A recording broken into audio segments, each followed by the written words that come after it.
Hi, hello to you here on Instagram, and good morning to you on Facebook. Tanja here. Welcome to Mindset Mastery Monday. It is Monday, the 25th of February. Wow, only a couple more days and we are into the third month of the year. That is completely nutsville. Karen George, pure straight out of the gate. Good morning to you, love. How are you? Did you have a great weekend? Good morning, Kate. You're always kind of top three that tune in. So if I haven't met you yet, my name is Tanja. I'm a peak performance specialist. I typically work with real estate leaders and teams, just helping them get their results in the least amount of time, achieving their desires in the least amount of time, and doing it with the least amount of stress and the most amount of fun. Because I don't know about you, but I'm here for a good time and a long time, and I want to have fun along the way. So I hope you had a great weekend. If you had show days on Saturday, I hope it was fruitful. Ladies, did you have a show day on Saturday? Did you have properties that you were listing? G'day, Chris Cotton. Great to have you here as well. Put the aircon on.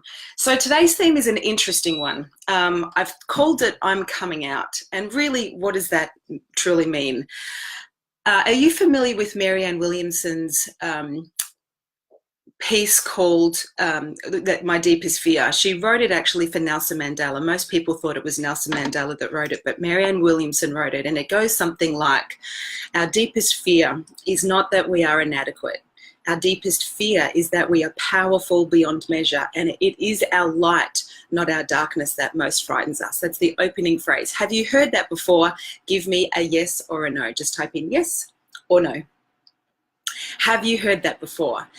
If you haven't heard it, the deepest fear piece, then I highly recommend you go onto Google and download it and just read it. There's so many powerful lessons in that one piece.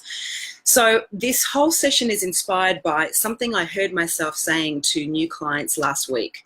And this is going to be great for real estate leaders and team members who want to increase their reach and scope, want to really cultivate your own unique tribe, that you want to stand out, because you've got to learn how to stand out in real estate. There's 120,000 people in this industry. It's a highly, highly competitive. Happy Monday. Raced home from CrossFit to watch this. Good on you, Karen. Thank you.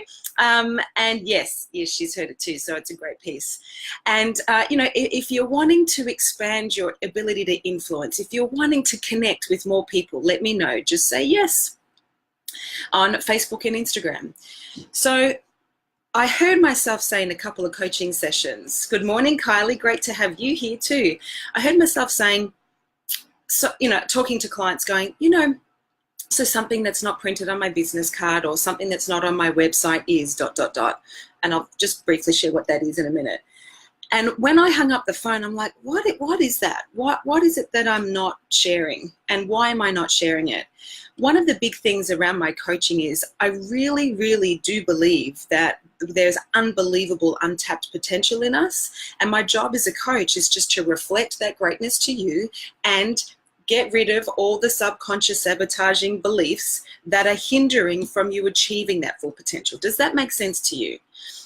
I hope so. Let me know if it does. Now, here's the thing.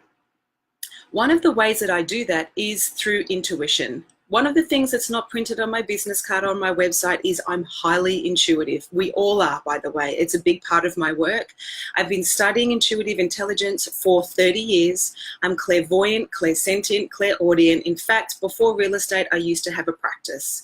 And I just have this great ability to be able to see, hear, and feel the highest truth for what's possible for you. I don't do fortune teller stuff. I'm quite responsible around that because I don't believe in giving people the answers. However, I do very much reflect opportunities for my clients to take a look, and they're like doors that they can choose to open or not. I can see what's on the other side of them, but I'll never let them know. They've got to go through the door themselves. Two recent examples. G'day, Kelly. Two recent examples. Nice to have you here. Is one client, was going for a listing that was the highest listing she's ever been for, 2.2 million. It was a competitive listing. She had done the first listing consultation, and we were doing the session, and she was sharing with me she was feeling sick and nervous because she really wanted it. It would be a game changer for her and her business. And I just had a very clear vision and got told very clearly that she needed to go and buy a beautiful bunch of flowers or a gift, write a personal card, and drop it off to the client. This particular client was having a huge upheaval in their life. Not only were they selling the family home, but their son was going to a university in another part of the world. Massive change. And I just kept seeing that this family was going through so much emotional turmoil. It was fully stressful. I said, just drop it off. Just let them know in the card that they've got a lot going on for themselves in their lives right now, and that you're really here for them to make the sale of their home as, stress-free and beautiful as possible. And she said, okay, I'll do it. She bought the flowers, she got the gift, she went to the door, she was just going to leave it at the door. The woman saw her through the window, came to the door and said, oh, hi, what are you doing? She said, I've just been thinking about you, and I just wanted you to know I really appreciate. I know you've got a lot going on, and this is not just selling your house, this is moving to another country. I just want to leave a gift for you.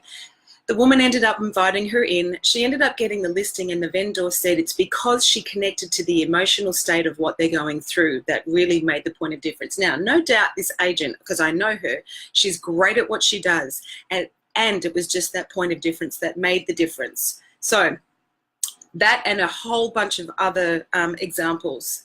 So we all have our own innate talents and gifts, whether you have been living and working in your area longer than anybody else, whether you understand the market more than anyone else, whether you have you sell the homes in the least amount of time more than anyone else. Whatever your unique gifts and talents are, I ask you to take a look. Where are you hiding? Where are you playing safe? Where are you being small?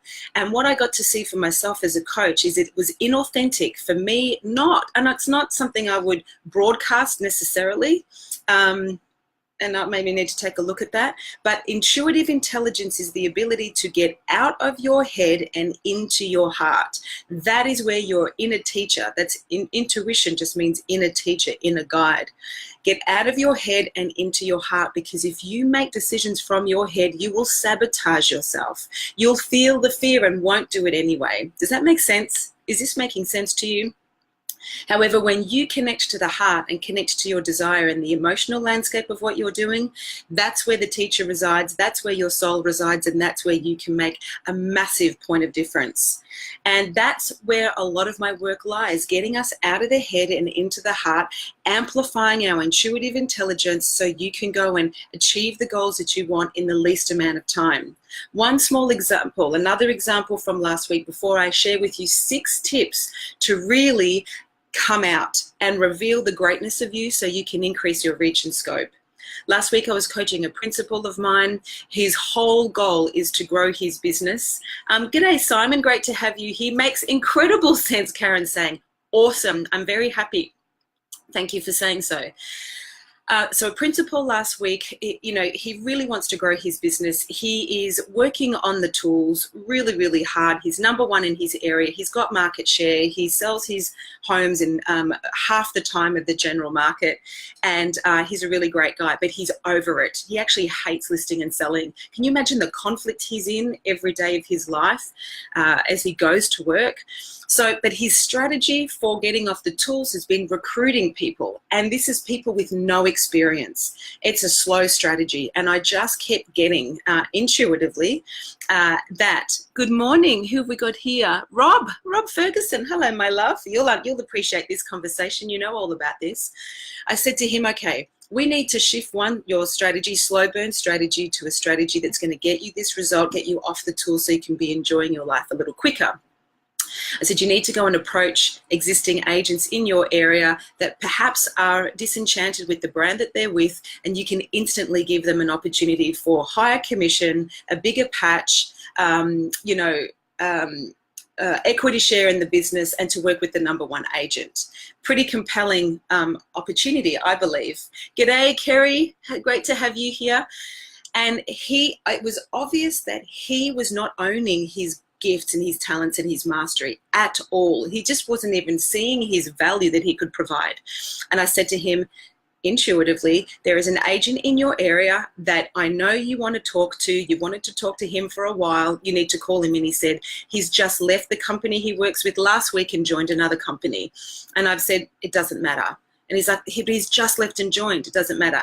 Now, all of his rationale was happening from his brain, his logical brain, his reasoning brain. I don't operate there. I'm operating in intuition, our inner teacher, our inner guide, where all possibilities exist. I said to him, it doesn't matter. Trust me. Call the guy and just go out for coffee.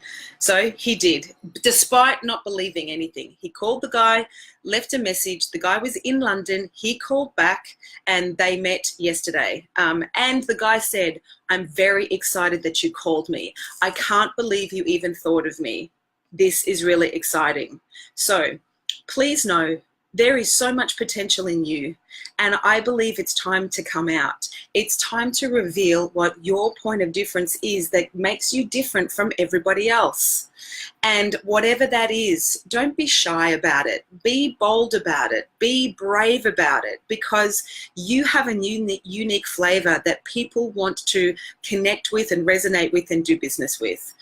Does that make sense? Is what I'm sharing making sense to you? So I want to share with you 6 tips to really come out and help increase your reach and scope so you can grow your business and change more people's lives. By the way, Rob, congratulations, Agency of the Year for Lupton Ferguson in Mount Eliza. This is a new business. I've had the privilege of working with Rob and Louise and the team there for I think 18 months now, from when the idea was, it was just an idea which they had for a long, long time, into birthing the business and now being recognized by Rate My Agent as #1. So proud of you guys. You're doing an incredible job. And these guys really work from the heart. They really work with intuition and good old-fashioned service. So now, let's unpack 6 tips to really come out and increase your reach and scope. If you had a pen and paper, write these down. If you're driving, it's okay. We'll send you the email if you are on our email tribe. Number 1, you have to know that people buy people, not products. They buy your flavor. And if you haven't articulated your flavor, your point of difference, you're going to land as vanilla and you're going to attract vanilla. And there's a lot of vanilla out there. So I ask you to look at yourself. Where do you have mastery? Where do you have a point of difference? My point of difference as a peak performance coach is I've studied intuition for 30 years.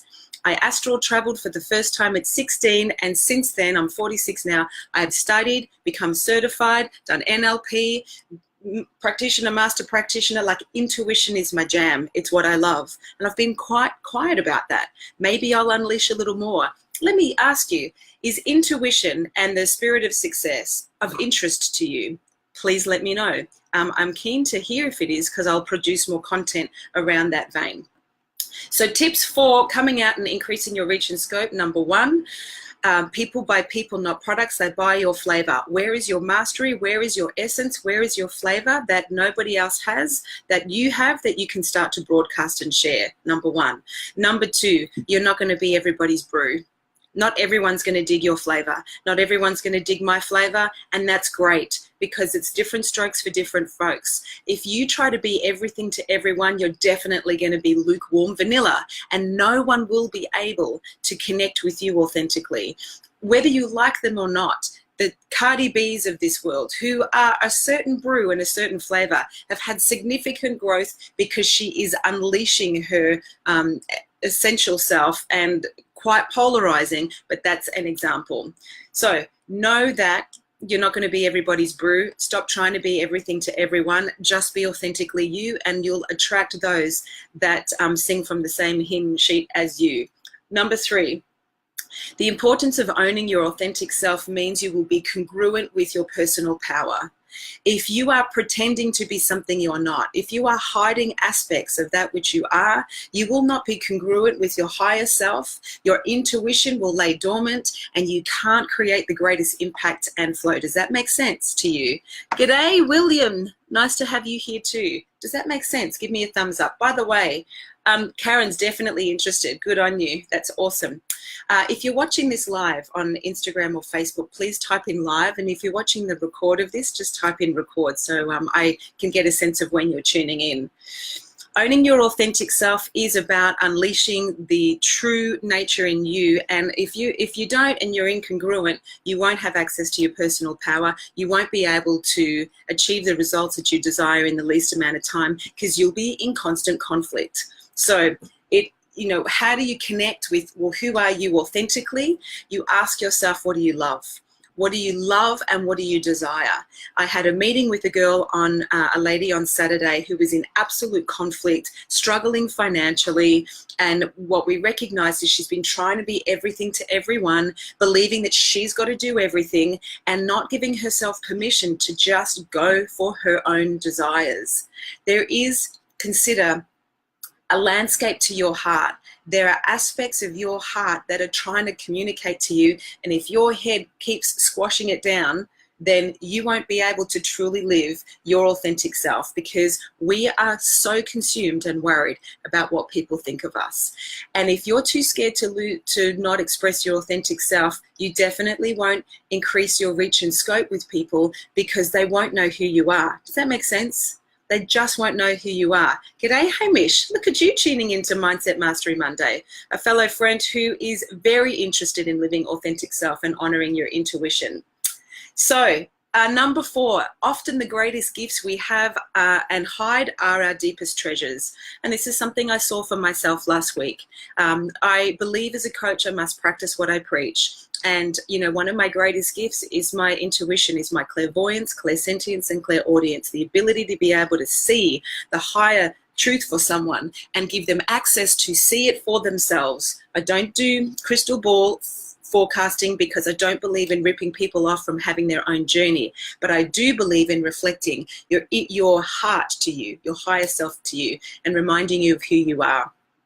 So please know that you have innate core talents and gifts in you, whether they be physical, mental, emotional, or spiritual talents and gifts. There is a part of you that you need to unleash and share with others. You have mastery in an area. You have wisdom in an area. Even though we are always still students, all we can do is share what we know with people that we know so we can all continue to grow. So take a look today. What are the gifts and talents you have that you've been too scared to share or broadcast? And ask yourself, what would be possible if you did? Number 5, courage is courageous. It takes courage to jump on live on Instagram and Facebook and just share an opinion. It takes courage to reveal the heart of who you are because at core, the 3rd biggest human need is belonging and connection. So we fear in our egos of being judged and ridiculed and chastised. So it is our fear of being judged that stops us from shining our light. It takes courage to stand up and stand out. But if you don't, you may not have the impact that you desire. So what is one courageous act, whether it's shooting your live video for a property this week, whether it's calling that person you've wanted to connect with, whether it's following your intuition and acting in a way that you've never done before, whether it's feeling discomfort and moving forward anyway. That's where the magic lies, when we get out of our head and tune into our heart and go for what is really calling us. And number 6, if you don't know where you stand, you'll fall for anything. If you aren't courageous and stand in your truth and just honor your unique expression, you will become vanilla. You'll fall for everybody else's opinion because you will be too interested in fitting in than standing out because you're scared. We are all at some level scared of being rejected. So if you know where you stand, if you know what's a yes for you and what's a no thank you for you, and if you honor your yes and follow your heart, I promise you, it will lead you to your personal nirvana. And if you know where you're standing, you stop people pleasing and you stop saying yes when you really mean no, you'll cultivate a tribe that sing from the same hymn book as you and will help you and you can help them. And, we rise by lifting others. So, they're my top 6 tips on how to really come out, live your authentic self, unleash your unique talents and gifts to give you access to increasing your reach and scope. Tell me, if you were to reflect on those 6, Just type in either in Instagram or on Facebook, which one is the one that you really need to listen to the most. That people buy people, not products, and they buy your flavor. So where are you hiding your flavor? Where are you not sharing the true part of you? Me, I haven't been sharing that I'm highly intuitive, and it's a big part of my work. Some people won't give a rat's about that. Some people will be like, that's exactly what I'd love. You know, let's talk. Number 2, you're not going to be everybody's brew. Stop trying to be everyone's flavor. It's not going to work. So just follow your truth, and those that want to work with you, resonate with you, collaborate with you, will then know what brew you are, and then you can just create a great pot of tea to share. Number 3, the importance of living your authentic self means you will be in harmony with the truth of who you are and congruent with your spirit, congruent with your soul. And it doesn't impact your immune system, because when we live a lie, when we don't live our truth, we deplete and drain our energy, and then we often can get sick. So living your authentic self and unleashing the heart of who you are and living it out loud, whether it's loudly or proudly or quietly or subtly, it doesn't matter, but just don't suppress the heart of who you are. So if you gave permission to live your authentic self, what could be possible? If you unleashed some gifts and owned your mastery and owned your value, watch what would happen in your business, and maybe that's yours. And if you decided to be more courageous today, what difference could that make? Maybe that could be yours. What have you been thinking about, tossing around, digesting, and trying to get perfect before you act? Bugger that. Just take one step. Just do one thing to propel yourself. And number 6, if you don't know where you stand, you'll fall for anything. Own yourself. Own your truth. Don't be shy or embarrassed about who you are, your talents and gifts. And say no when you mean no, yes when you mean yes, and just go for what matters most to you. And as I said before, those that are attracted to what you're putting out will reciprocate, and you'll create your own ripple effect, how far and wide you want to. G'day, Jared. Great to have you here as well. So there is a genie and a genius in you, and it is your intuition, not the rational mind, that's going to unleash your potential. I invite you today and this week to connect to the heart of who you are. Trust that inner voice. Notice when this goes in to sabotage it. And if you do anything this week, honor your hunches. Honor the little voice within that is irrational, because that's where the magic lies. I hope that made sense. I hope that added value. Please let me know if you watched it live, if you watched the record, and know that if there is any, hey superstar, hey, right back at you, Jared. If there is any question, challenge, issue, or concern that you want to check in with, that you either want a strategy or an intuitive tune in, let's put it out there. I will never give you the answer, but I will reflect options for you to consider and honor your truth. Okay, otherwise I'd be ripping off you for your own personal development empowerment. Makes sense. If this made sense, give me a thumbs up and let me know. If you have a personal question, DM me or write a comment or let me know. And if spirituality, intuition, intuitive intelligence is a topic of interest to you, please write, yes, interested in elevating my intuition, interested in evolving my spiritual nature, then I'd love to hear from you. I wish you a beautiful day. Join me again, 8 a.m. Eastern Standard Time on Friday this week for my Rapid Fire Friday, where I just reflect the top key themes of all my coaching this week and share rapid fire tips, because I know many of you maybe don't have the resources for a one-on-one coach, but I don't want that to get in the way of you evolving. Okay, much love to you. And just want to also take this opportunity to thank all the teachers I've had, particularly since I've been 16, around intuition, intuitive intelligence, spirituality, healing, and human potential. It is my most favorite topic on the planet. So if you're interested, hook me up and I can share some resources with you. Much love, go well, be great, honor your hunches, listen to your inner teacher. Your intuition is your guide. He and she knows what's true for you. Don't let fear sabotage what you love. Have a beautiful day, and thanks for tuning in. Ciao.